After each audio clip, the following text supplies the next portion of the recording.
തരം തരം തരം താരരാരരാരരാരം തരം തരം തരം താരരാരരാരരാരം തരം തരം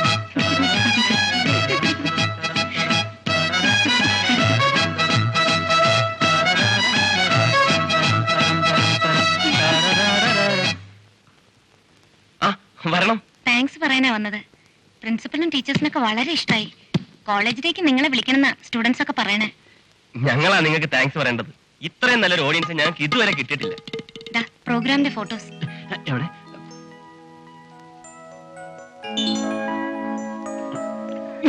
സിനിമയിൽ ട്രൈ ചെയ്തൂടെ? ആഗ്രഹമുണ്ട്. All the best. Thank you. എന്നാ ഞങ്ങൾ ഇറങ്ങട്ടെ. വരട്ടെ. ശരി.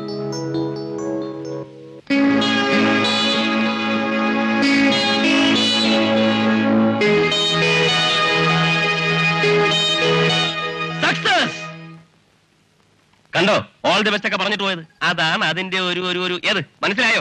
എന്ത് മനസ്സിലായോ എന്ന് ആദ്യം നീ ഒന്ന് പറയാൻ നിൽക്ക്. നിന്റെ അസുഖം ഞങ്ങൾക്ക് മനസ്സിലായി. ആ കുട്ടിക്ക് നിന്നോട് എന്തോ സ്പെഷ്യൽ ആയിട്ടുണ്ടെന്നായിരിക്കും. കറക്റ്റ്. ഒരു കറക്റ്റും ഇല്ല. അതൊക്കെ നിന്റെ തോന്നലാ വേണു. കലാകാരന്മാർക്കെല്ലാം ഉള്ളതാ ഈ ഒരു കുഴപ്പം. എടാ, കലാകാരന്മാരെന്ന നിലയ്ക്ക് നമ്മളെ എല്ലാവരും ലക്ഷ്മിക്ക് ഇഷ്ടമാണ്. നീ ഒരു ഗായകനായതുകൊണ്ട് കുറച്ച് താല്പര്യം കൂടുതൽ കാണുമായിരിക്കും. അതുവരെ ഓക്കെ എന്ന് കരുതി ഒരു പ്രേമത്തിന്റെ കളർ അതിന് കൊടുക്കുന്ന വിവരക്കേടാണ്. ചേടാ, ഇതെല്ലാം പറയുന്നത് നിങ്ങളല്ലേ? അല്ല, നിന്റെ തുള്ളിച്ചാട്ടം അത് ഉദ്ദേശിച്ച് തന്നെ ആയിരുന്നു. ഞങ്ങൾ കളിയാക്കൊന്ന് പേടിച്ച് പെന്മാറരുത്. ശരി, പ്രേമമാണെന്ന് ഞാൻ പറയുന്നത് തന്നെ വെച്ചോ. എങ്കിൽ നിങ്ങൾക്ക് എന്തെങ്കിലും ചെയ്യാനുണ്ടോ? ഒന്നും ചെയ്യാനില്ല. പ്രേമമില്ല, ഒരു ചുക്കുമില്ല എന്ന് ഞങ്ങൾ പറയും. അത്രേ ഉള്ളൂ. എടാ അണ്ണന്മാരെ, ഈ പെൺകുട്ടികളുടെ മനഃശാസ്ത്രം കുറച്ചൊക്കെ അറിയാവുന്നത് കൊണ്ടാണ് ഞാൻ പറഞ്ഞത്. നിങ്ങൾ ആര് വേണമെങ്കിലും തർക്കിച്ചോ, ആ കുട്ടിക്ക് എന്നോട് വ്യക്തിപരമായ ഒരു താല്പര്യം ഉണ്ട്. സൈക്കോളജി കുറെയൊക്കെ ഞങ്ങൾക്ക് വശമുണ്ട്. അതുകൊണ്ട് തന്നെ പറയുന്നത് ഇത് പ്രേമമല്ല, ഒരു തരം ആരാധന. ആ ആരാധന പ്രേമമായി മാറിക്കൂടുന്നുണ്ടോ? ബുദ്ധിമുട്ടാണ്. ശരി, നില്ലേ, നിനക്ക് അത്രയ്ക്ക് വലിയ വിശ്വാസമാണെങ്കിൽ ഒന്ന് തെളിയിക്കാവൂ. അതിനൊന്നും ഞാനില്ല. അതിനുള്ള ഗട്സ് ഇല്ലെന്ന് പറ. ഗട്സ് ഉണ്ടോ ഇല്ലയോ എന്ന് നിങ്ങളെ ബോധ്യപ്പെടുത്തേണ്ട കാര്യമൊന്നും എനിക്കില്ല. ഇത്രയും നേരം ഞാൻ മിണ്ടാതിരിക്കായിരുന്നു. ഇവന്മാരെ മുടന്തനായും കേട്ടുണ്ട്. വേണു, നീ ധൈര്യമായിട്ടില്ലേ? അതെ. ശരി, ആ കുട്ടിക്ക് എന്നോട് പ്രേമമാണെന്ന് പ്രൂവ് ചെയ്താലോ? അന്ന് ഞാൻ ഈ പണി നിർത്തും. പ്രേമമല്ലെന്ന് ഞങ്ങൾ പ്രൂവ് ചെയ്താലോ? എന്നാൽ അന്ന് മുതൽ ഷക്കീർ ബായും ബാവും ഈ പണി നിർത്തും. അയ്യടാ, ഒരു തമാശക്കാരൻ. ശരി, സമ്മതിച്ചു. ഞാൻ പണി നിർത്തും. ഷക്കീർ ബായി ബെറ്റ് കെട്ടിയത് നില്ല. ഒരൊറ്റ കണ്ടീഷൻ മാത്രം, പന്തയത്തിനിടയിൽ പരസ്പരം പാരമണിയരുത്. അങ്ങനെ ഒരു കണ്ടീഷൻ ഒന്നും വെക്കാൻ പറ്റില്ല. അവരവരാൽ കഴിയുന്ന രീതിയിൽ പ്രൂവ് ചെയ്യാൻ ശ്രമിക്കുക. ശരി, അങ്ങനെയെങ്കിൽ അങ്ങനെ.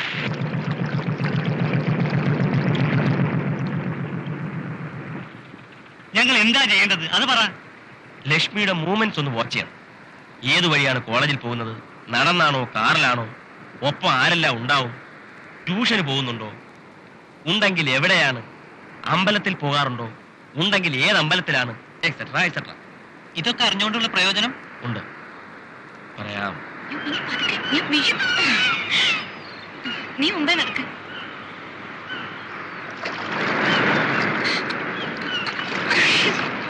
വാ.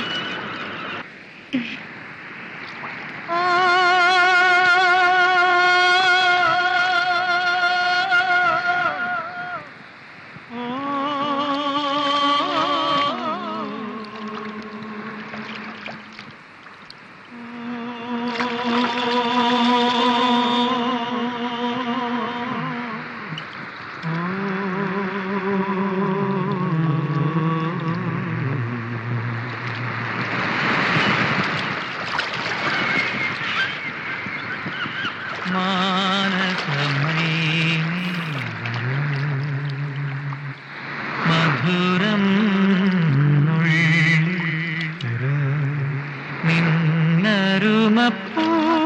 നിന്നരുമപ്പൂടി നീ തേടുവതാരെ ആരെ മാനസം.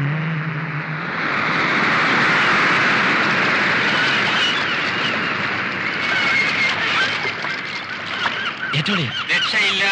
ഇതൊക്കെ പഴയ സിനിമയിൽ നമ്പറല്ലേ? അല്ലെ ഒരു പുതിയ നമ്പർ ഇട്ടാലോ? ഒരു ആഫ്രിക്കൻ സോങ്.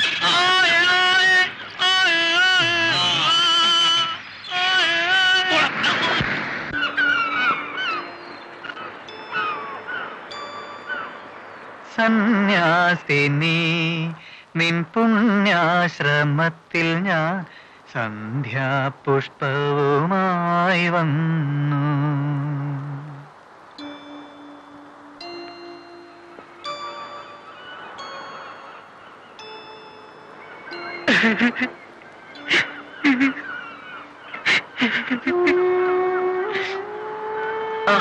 ലക്ഷ്മി എന്താ ഇവിടെ? 2-3 ദിവസമായി ചോദിക്കണമെന്ന് വിചാരിക്കുന്നു. എന്താ വേണം ഇത്ര വലിയൊരു ഡിപ്രഷൻ? എന്തിനാണ് ഇപ്പൊ കരഞ്ഞത്? കരഞ്ഞെന്നോ? ആര്? ഞാനോ? ലക്ഷ്മിക്ക് തോന്നിയായിരിക്കും. എനിക്കൊരു കുഴപ്പമില്ല. I am happy, very very happy. വേണ്ട, ഒന്നും വിളിക്കാൻ ശ്രമിക്കണ്ട. കുറച്ച് ദിവസമായിട്ട് വേണു അറിയാതെ ഞാൻ വേണുവിനെ ഒബ്സർവ് ചെയ്യുന്നുണ്ടായിരുന്നു. പറയൂ, എന്താ വേണു ഈ ദുഃഖത്തിന്റെ കാരണം? പ്ലീസ്, അത് മാത്രം എന്നോട് ചോദിക്കരുത്. ആ ദുഃഖകഥ എന്റെ മനസ്സിൽ തന്നെ ഇരിക്കുന്നതാണ് എനിക്കിഷ്ടം. സോറി, ഞാൻ ഹേർട്ട് ചെയ്തു. ഒരിക്കലുമില്ല. വിധിയാണ് വലിയ രീതിയിൽ എന്നെ മുറിവേൽപ്പിച്ചത്. അല്ലെങ്കിൽ ഞാൻ ലക്ഷ്മിയോട് ഒന്നും ഒളിച്ചു വെക്കുന്നില്ല. കുട്ടി എനിക്ക് അന്യല്ലല്ലോ. ഒരു സന്ധ്യയ്ക്ക് മഞ്ഞിൽ വിരിഞ്ഞ പൂവ് പോലെ അവൾ എന്റെ ഹൃദയ കവാടം തുറന്നു വന്നു. തുളസി കതിറിന്റെ നൈർമല്യവും തുമ്പപ്പൂവിന്റെ വിശുദ്ധിയുമുള്ള രഞ്ജിത മേനോൻ. വിധി ബ്ലഡ് ക്യാൻസറിന്റെ രൂപത്തിലാണ് വന്നത്. കാക്കോത്തിക്കാവിലെ അപ്പപ്പൻ താടി പോലെയാണ് ജീവിതമെന്ന് ഞാൻ അറിഞ്ഞു. ആ കുട്ടിയുടെ സിന്ദൂര പൊട്ടിന്റെ ഓർമ്മയ്ക്ക് ഞാൻ ഈ കടാപ്പുറത്തുകൂടി പാടി പാടി നടക്കും. സോറി, എന്റെ കഥ അറിയുമ്പോൾ ലക്ഷ്മിയും ദുഃഖിക്കുമെന്ന് ഞാൻ ഓർത്തില്ല. പോട്ടെ, നാളെ കാണണം.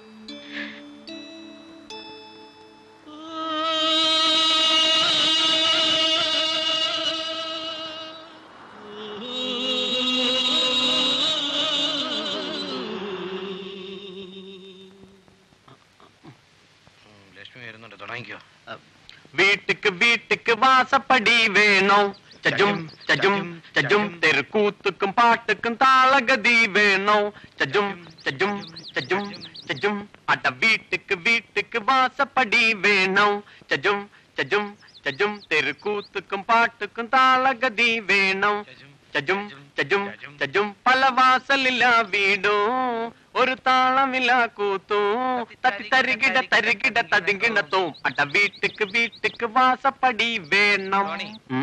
നമ്മുടെ വേണുവിനെ സമ്മതിച്ചേ പറ്റൂ. എന്താടാ? അല്ല, ശോകഗാനങ്ങൾ പാടി ആർട്സ് ക്ലബ് സെക്രട്ടറി പെങ്കൊച്ചിനെ വലയിലാക്കുന്നു അവൻ പറഞ്ഞില്ലേ? അയ്യോ ലക്ഷ്മിയെ. അത് തന്നെ. ആ കുട്ടി ചാക്കിലായി കഴിഞ്ഞെന്ന് അവൻ പറയണേ. ലക്ഷ്മിയല്ല, അവളുടെ ചേച്ചിയെ വേണമെങ്കിലും പാട്ടുപാടി വളയ്ക്കാമെന്ന് അവൻ പറഞ്ഞോ നടക്കണേ. ഇത്രക്ക് ദുർബല മനസ്സാണോടാ ലക്ഷ്മിയുടെ? എന്ന് വെച്ചാൽ സന്യാസിനി നിൻ പുണ്യാശ്രമത്തിൽ എന്നൊക്കെ ഒരുത്തൻ കണ്ണി ഉള്ളി വെച്ച് പാടുമ്പോ നേരെ വാ എന്നുള്ള പെൺകുട്ടികൾ വീണു പോകൂലേ? അത് വീണു. വേണു അവിടെ ഇന്ന് കണ്ടയില്ലല്ലോ. ഒരാഴ്ചക്കകം വേറെ 3 പെൺപിള്ളാരെ കൂടി കറക്കി എടുക്കാനുണ്ടെന്ന് അവൻ പറഞ്ഞത്. പെൺകുട്ടികളുടെ മനഃശാസ്ത്രം അറിയാവുന്നതുകൊണ്ട് എത്ര പേരെ വേണമെങ്കിലും കസ്റ്റഡിയിൽ എടുക്കാവുന്നതാണ്. ഇക്കണക്കിന് അവൻ ഇക്കാര്യത്തിൽ ഒരു റെക്കോർഡ് ഇട്ട് ഗിന്നസ് ബുക്കിൽ പേര് വരുത്തിയാലും അത്ഭുതപ്പെടാനില്ല. വാവാ. വീട്ടുക്ക് വീട്ടുക്ക് വാസപ്പടി വേണം, ചജും ചജും ചജും തെരുക്കൂത്തുക്ക് പാട്ടുക്ക് താളഗതി വേണം, ചജും ചജും കണ്ണീർ കായലിലേതോ കടലാസിന്റെ തോണി അലയും കാറ്റിലുലയും രണ്ടു കരയും ദൂരെ ദൂരെ മനസ്സിലെ ഭാരം പങ്കുവെക്കുവാനും കൂടെയിൽ ഒരാളും കൂട്ടിനു വേറെ. കണ്ണീർ കായലിലേതോ കടലാസിന്റെ തോണി അലയും കാറ്റിലുലയും രണ്ടു കരയും ദൂരെ ദൂരെ മനസ്സിലെ ഭാവെക്കുവാനും കൂടെയിൽ ഒരാളും കൂട്ടിനു വേറെ. ഇതിനൊക്കെ ചെരുപ്പുകൊണ്ട് അടികൊള്ളണം, അപ്പോഴേ യഥാർത്ഥ കണ്ണീർ കായലാവും. പാട്ടുപാടി വീഴ്ത്തി പോലും. താൻ ആരാ? യേശുദാസോ? ലക്ഷ്മി, ഞാൻ ഒന്നും പറയണ്ട. അതിന് വെച്ച വെള്ളം അങ്ങ് വാങ്ങി വെച്ചേരെ. ഇപ്പോഴത്തെ പെമ്പിള്ളേരുടെ മനഃശാസ്ത്രമൊക്കെ മാറിപ്പോയി. ദുഃഖിച്ചിരിക്കുന്ന ഒരാളോട് ഹ്യൂമാനിറ്റേറിയൻ കൺസിഡറേഷനിൽ എന്താ ദുഃഖത്തിനുള്ള കാരണം എന്ന് ചോദിച്ചു പോയി. അതോടെ തന്റെ വലയിൽ വീണു. ആണുങ്ങളെക്കാൾ ദയയും സഹാനുഭൂതിയും ഒക്കെ ഞങ്ങൾക്ക് കൂടുതലുണ്ടാവും എന്ന് കരുതി പെണ്ണുങ്ങളെല്ലാം മണ്ടികളാണെന്ന് വിചാരിക്കരുത്.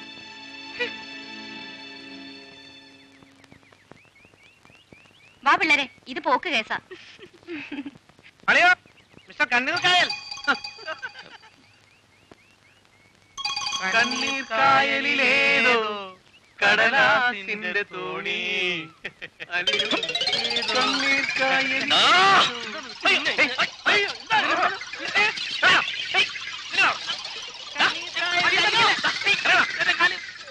നീ വിഷമിക്കാതിരി. അവന്മാരെ കയ്യിൽ വെറും നാടൻ പാരകളല്ലേ ഉള്ളൂ. നമ്മുടെ കയ്യിൽ നല്ല ഓട്ടോമാറ്റിക് പാരകൾ. ലക്ഷ്മി, നിങ്ങൾ മുകളിലോട്ട് വയ്ക്കോ. എന്തെങ്കിലും പറഞ്ഞ് അവന്മാരെ കൂടെ കൂട്ടിക്കൊണ്ടു പോകും. ഒരു രീതിയിലും ലക്ഷ്മി അവന്മാർ കാണരുത്. വയ്ക്കോ.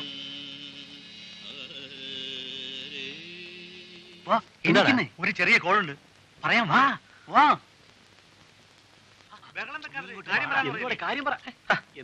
എന്തുവാണ് പിടിച്ച് തള്ളുന്നത്? കാര്യം പറ. എന്താണിത്? എന്താ നിങ്ങൾക്ക് വിസ്കിയാണോ ബ്രാൻഡിയാണോ കൂടുതൽ എന്തായാലും വേണ്ട, തലയ്ക്ക് പിടിക്കാൻ മതി. ഇന്ന് ഞാൻ നിങ്ങൾക്ക് വേണ്ടി ചെലവ് ചെയ്യാൻ പോവാ. എന്ത് പറ്റിയ കണ്ണാ, നിങ്ങൾ പന്തയത്തിൽ ജയിച്ചടാ. You have won the bet. സമ്മതിച്ചാ? നിങ്ങൾ പറഞ്ഞതുപോലെ തന്നെ എന്നെയും ലക്ഷ്മിയും പരസ്പരം അകറ്റി അല്ലേ? വേണു, ഞങ്ങൾ ആദ്യം അവൻ പറയട്ടെ. ഞാൻ പാട്ടുകൾ പാടുന്നത് ലക്ഷ്മിയെ വീഴ്ത്താനാണെന്ന് നിങ്ങൾ പറഞ്ഞു അവളോട് അല്ലേ?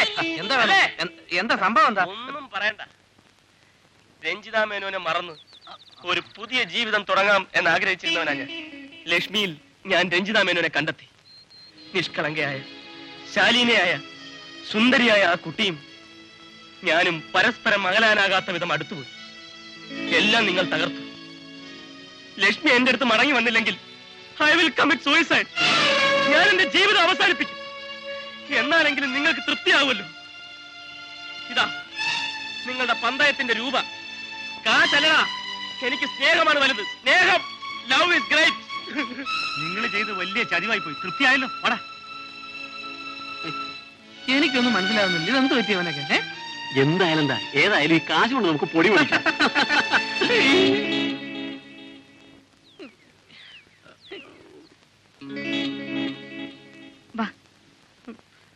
ലക്ഷ്മി, അയ്യോ, ഇത് ചതി, കൊടും ചതി. ദ്രോഹികള്.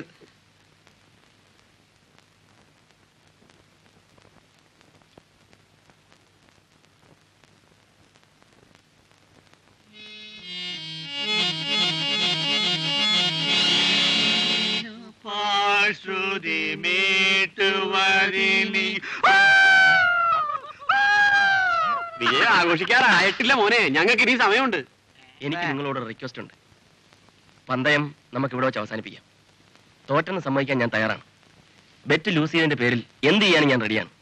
പക്ഷേ എന്നെയും ലക്ഷ്മിയും അകറ്റാൻ ഇനി നിങ്ങൾ ശ്രമിക്കരുത്. സത്യം പറഞ്ഞ തുറന്നു പറയാനുള്ള ചമ്മലുകൊണ്ടാ ഇതുവരെ പറയാതിരുന്നു.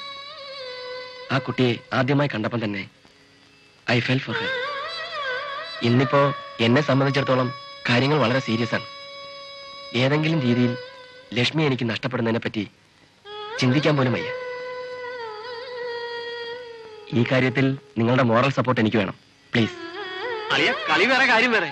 നീ ഇത്ര സീരിയസ് ആണെന്ന് ഒരു വാക്ക് പറഞ്ഞിരുന്നെങ്കിൽ ഞങ്ങൾ എന്നെ കീഴടങ്ങിയേനെ. ഇനിയിപ്പോ യാതൊരു പ്രശ്നവുമില്ല. ലക്ഷ്മിയെ സ്വന്തമാക്കാനുള്ള നിന്റെ എല്ലാ പരിശ്രമങ്ങൾക്കും ഞങ്ങളുടെ ഫുൾ സപ്പോർട്ട്. ഇതാണ് യാ ഫ്രണ്ട്ഷിപ്പ്. ലക്ഷ്മി ചേച്ചി തന്നതായി കത്ത്.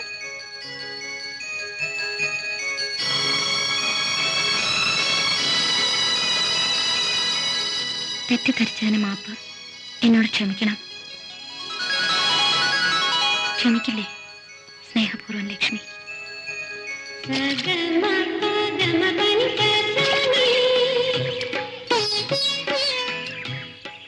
എനിക്കിവിടെ ഗാനമേള ട്രിപ്പുള്ള കാര്യം അമ്മയ്ക്കും അമ്മാവനും ഒന്നും അറിയില്ല. ഇപ്പോഴും LLBക്ക് പഠിച്ചുകൊണ്ടിരിക്കുകയാണെന്നാ അവര് വിചാരിച്ചിരിക്കുന്നത്. കോഴ്സ് കഴിഞ്ഞു. കോഴ്സ് കഴിഞ്ഞിട്ട് കൊല്ലം 2 ഇതുവരെ ഒരു പരീക്ഷ പോലും എഴുതിയിട്ടില്ല. 3 കൊല്ലത്തെയും കൂടെ 24 പേപ്പറുകൾ എഴുതാനുണ്ട്. അതൊക്കെ ആലോചിച്ചാൽ തലയ്ക്ക് വട്ടുപിടിക്കും. കുഞ്ഞുനാൾ മുതലേ സംഗീതം എനിക്ക് ദൗർബല്യമായിരുന്നു.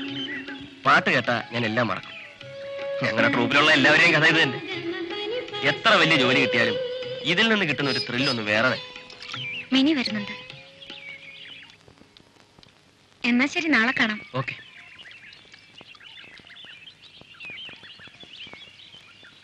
അല്ല, എന്താ ഒരു ഇത്? ഒന്നുമില്ല. ഉവ്വ് എടി പെണ്ണെ, കലാകാരനാ. അയാൾക്ക് ഇതൊക്കെ വെറും തമാശയായിരിക്കും. നീ തന്നെ ഒന്ന് ആലോചിച്ച് നോക്ക്.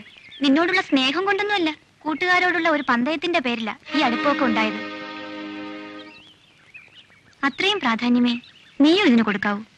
അല്ലാതെ അധികം ഇൻവോൾവ് ആയി കുഴിയിലൊന്നും ചെന്ന് ചാടരുത്. ആ, ഞാൻ പറഞ്ഞേ ഉള്ളൂ, നീ വാ. ആട്ടെ രാധ ഈ ജിൽമിൽ പക്ഷികളെ കുറിച്ച് കേട്ടിട്ടുണ്ടോ? ജിൽമിൽ പക്ഷിയോ? അതെന്ത് പക്ഷി? പറയാം. കൊക്കൊരുമാനും കൂടൊരുക്കാനും മോഹിച്ച് നീലിമല കാടുകളിലൂടെ പാറി നടന്ന ജിൽമിൽ പക്ഷി നെഞ്ചിനകത്ത്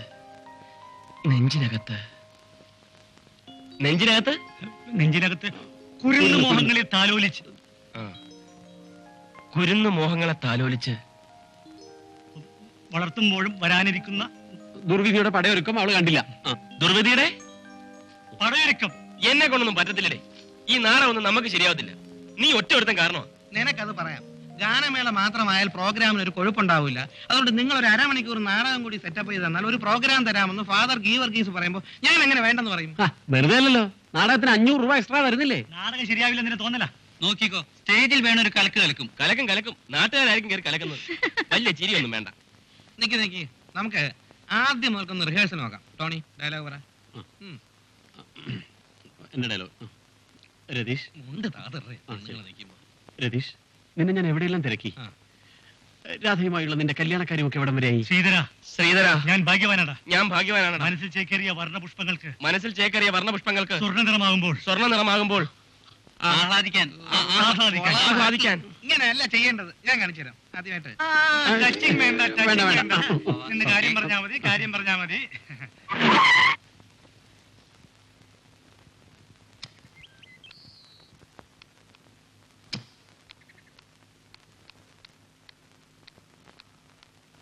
എന്നെ കൈയൊഴിയരുത് ചേട്ടാ, ഞാനൊരു അനാഥയാണ്.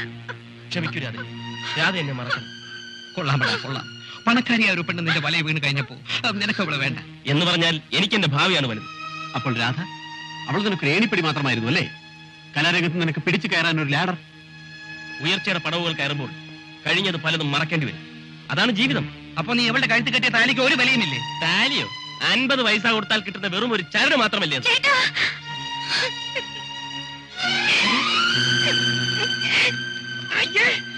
ലക്ഷ്മി എന്താണ് നടന്നതെന്ന് ഞാൻ പറയാം. ലക്ഷ്മി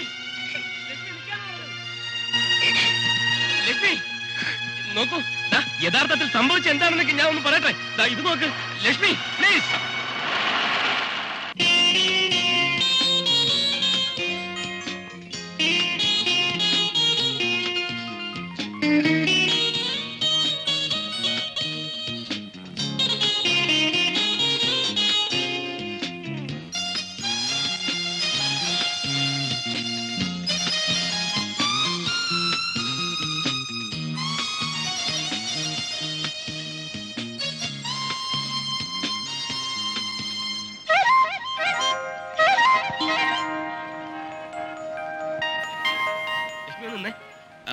എനിക്കൊരു കാര്യം ലക്ഷ്മി, പ്ലീസ്, ഞാൻ പറയുന്നൊന്ന് കേൾക്ക്. എനിക്കൊന്നും കേൾക്കണ്ട.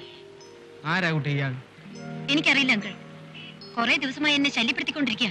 ഓ, പൂവാലൻ. I see. ഏ മിസ്റ്റർ, പഞ്ചാര അടിക്കരുത്, ആടി കൊണ്ട് തോന്നുന്നു. Bloody fool. ആരോടാ സംസാരിക്കുന്നറിയോ? ഞങ്ങൾ ചെറുപ്പക്കാരും അമ്മി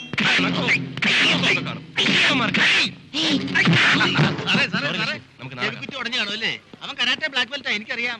വണ്ടി വീട്ടിലേക്ക് ആശുപത്രിയിൽ വിഷമിക്കാതിരി. അവനെ കൈകാര്യം ചെയ്യാൻ എനിക്കറിയാം. പോകുന്ന വഴിക്ക് എന്നെ ഡിസ്പെൻസറിൽ ഒന്ന് ഡിസ്പോസ്.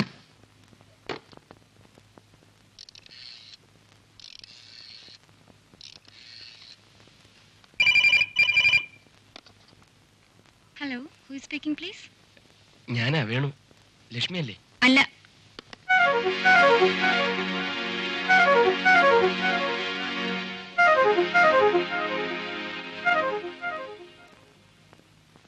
ഓ, അപ്പൊ ഇതായിരുന്നോ കാര്യം? ഞാൻ ചോദിച്ചിട്ട് ലക്ഷ്മി ഒന്നും പറഞ്ഞില്ല. ഒരു നാടക റിഹേഴ്സൽ ഇത്രയും പുലിവാലം ഉണ്ടാക്കുന്ന ആരെയും കരുതിയോ? പാവം വേണ്ട, ആകെ തകർന്നിരിക്കുക. ഇനി തന്നെ ഇതൊന്നും എങ്ങനെയെങ്കിലും കോംപ്രമൈസ് ആക്കി തരണം പ്ലീസ്. ഇത് പണിക്കർ സാറിന്റെ പ്രസ്റ്റീജിന്റെ പ്രശ്നമാണ്. അവനെ നന്നായിട്ടൊന്ന് കൈകാര്യം ചെയ്യണം. സാർ ആ കാര്യത്തെ കുറിച്ച് പേടിക്കണ്ട. അവനെ തട്ടണോ അത് വരട്ടിയോ മതിയോ? എന്ത് വേണേ ചെയ്തോ, റേറ്റിന്റെ കാര്യം പ്രശ്നമാക്കണ്ട. റിസർവ് ബാങ്ക് ആണ് പണിക്കർ സാർ. ചെല്ല്. മുട്ടു മടക്കി നാഭിക്ക് ഇടിക്കാൻ മറക്കരുത്. അത് ഞാൻ ഏറ്റു. ഇവിടെയാണ് നമ്മുടെ പഴയ സൂസിയുടെ വീട്. അവിടെ കാണോ? എന്താടാ പെണ്ണുങ്ങളെ വഴിയെടുക്കാൻ ഒതുക്കില്ലേ? അതിന് പെണ്ണുങ്ങളാരെയും കാണുന്നില്ലല്ലോ.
സത്യം പറയടാ, നിങ്ങളെ പറഞ്ഞിട്ട് ആരാ? പണിക്കര് സാറിന്റെ പ്രൈവറ്റ് സെക്രട്ടറി ഗണപതി സാർ. ദയവ് ചെയ്തൊരു കാര്യം ചെയ്യണം. ഞങ്ങൾ ഒതുക്കിയ വിവരം ആരോടും പറയരുത്. ഈ വിവരം ഗണപതി സാർ അറിഞ്ഞാ ഞങ്ങൾക്ക് തരാനുള്ള ബാക്കി കാശ് തരൂല. ശരി, എങ്കിൽ ഞങ്ങൾക്ക് വേണ്ടി ഒരു ഉപകാരം ചെയ്താൽ ഞങ്ങളെ അടിച്ചൊതുക്കി ആശുപത്രിയിലാക്കിയെന്ന് പറഞ്ഞു. ശരി സാർ. അയാളെ വിട്ടാരെ.